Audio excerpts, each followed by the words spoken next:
A truck belonging to Google pulls up at the Stanford University Library near San Francisco just before 9 in the morning. It's loaded with books that Google checked out and is now returning after having scanned them so they can be uploaded onto a computer.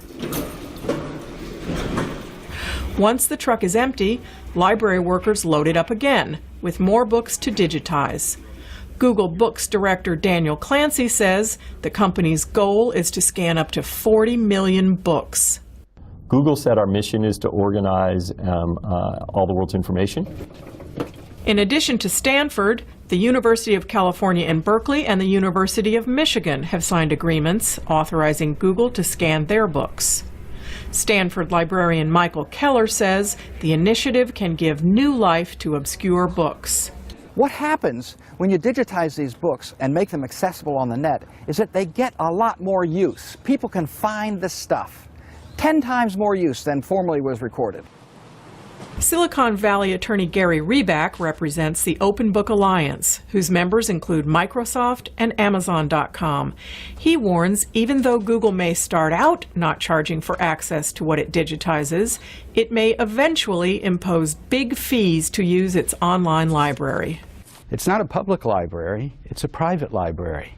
And it's being run for profit, big profits. Google is going to charge university scholars, ordinary people, even school children, to get access to books that Google copied. Digitizing current books whose copyright holders are known is not in dispute. Neither is digitizing older books whose copyrights have expired. Problems arise over digitizing so-called orphan books, books that are out of print and still under copyright, but the current holder of that copyright is unknown. Selling digital copies of those books could become profitable, and there are questions over who will get those profits. Google insists the project is about more than money. Google hopes to benefit from it by improving our search, and we expect that we will make some money as we sell the books. But the motivation is not the money we're going to make from selling books. Meanwhile, Google continues scanning truckloads of books at a time. Hearings on the legal issues involved are scheduled in front of a federal judge in February. Rachel Silverman for VOA News, San Francisco. Hi, we are Tao and London. Today we will talk a little bit about the Google Books settlement. In the explosion of internet, music websites, and YouTube channel, while books are being endangered of losing readers, Google brought up a project called Google Book Library Project. It has a big ambition that every people can access to information all over the world without getting out of home. The Google Library Project is a part of Google Search and is available at book.google.com. There are two parts of the project. The first one is publisher and author give Google right to scan some part of their work, so reader can read first page and decide whether to buy or not. Actually, it harms the market for publisher and author, and they have more opportunity to be famous. But the second part is more controversial because the scanned information may become keywords in searching for some words that publishers and authors don't want to public. To show this, Google allows them to fill in an opt-out list of books that they don't want to share. There are two opposite arguments about this project against the physical library. Some believe that it will discourage people from coming to and borrowing books in big library, while they can read on book at home inconvenient. However, others believe the project is a great revolution of digital library collections and is helpful in education. Later, Google claimed that it would pay some proportion cash to publishers and authors to buy rights to publish their works and post advertisements on pages as well. In 2009, Some organizations like Microsoft, Yahoo, and Amazon oppose this library project, but Sony still supports it. Library project may make Google to become a de facto monopoly that other companies can hardly follow. So there are certainly many questions raised by concerned people. Today, this event will help us to answer those questions. Okay, in your opinion, which groups are harmed by this project? Do you have any suggestion or solution to lessen this harm? Yes, in my point of view, there are two main groups harmed by this project.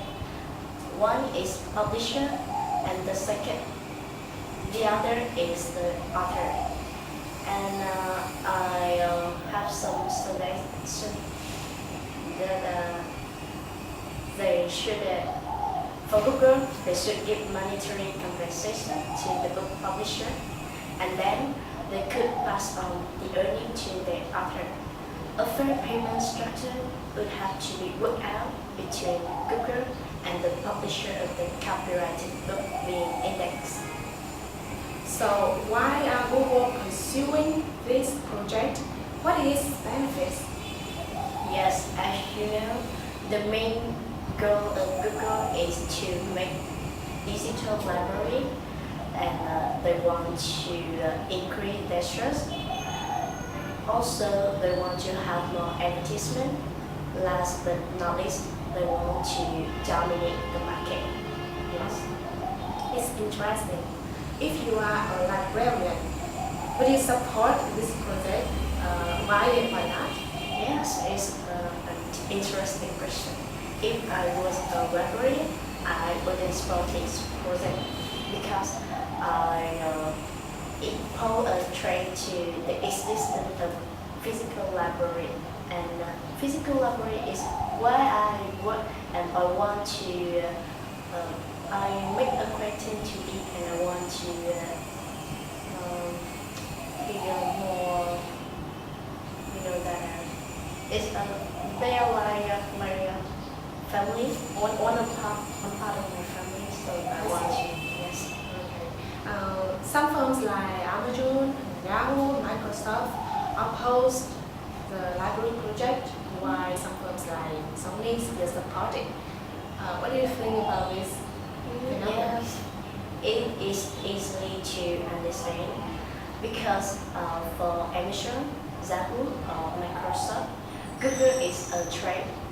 The settlement means when Google the exclusive rights to sell out the print work that remain copyright.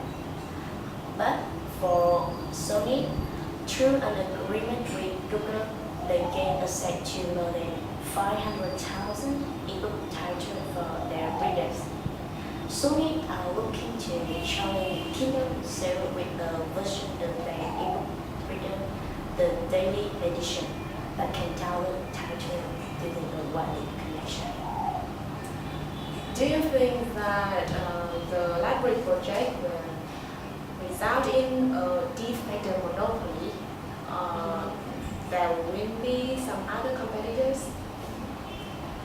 Yes, from my point of view, I think that Google will be the de facto. Yes, from my point of view, Google will be the factor monopoly because the settlement allows Google to sell a copy of work that no other organization in US can sell. They are so-called orphan works. Google will be allowed to set brand more on it, inclusion with publisher. It will give Google no effective competition in this way. Yes. Thank you for your sharing. Yeah. In brief, creativity and courage are two important things to success in business. The new one is always a difficult one. If you are the first to implement it, you will have a big advantage. In short run and even in long run, when your rivals have to give up a lot of effort to catch up. This advantage will enable you to earn much more profit. So if you intend to start up a project, then you try new ideas and pursuing them. Thank you. This is the end of our presentation.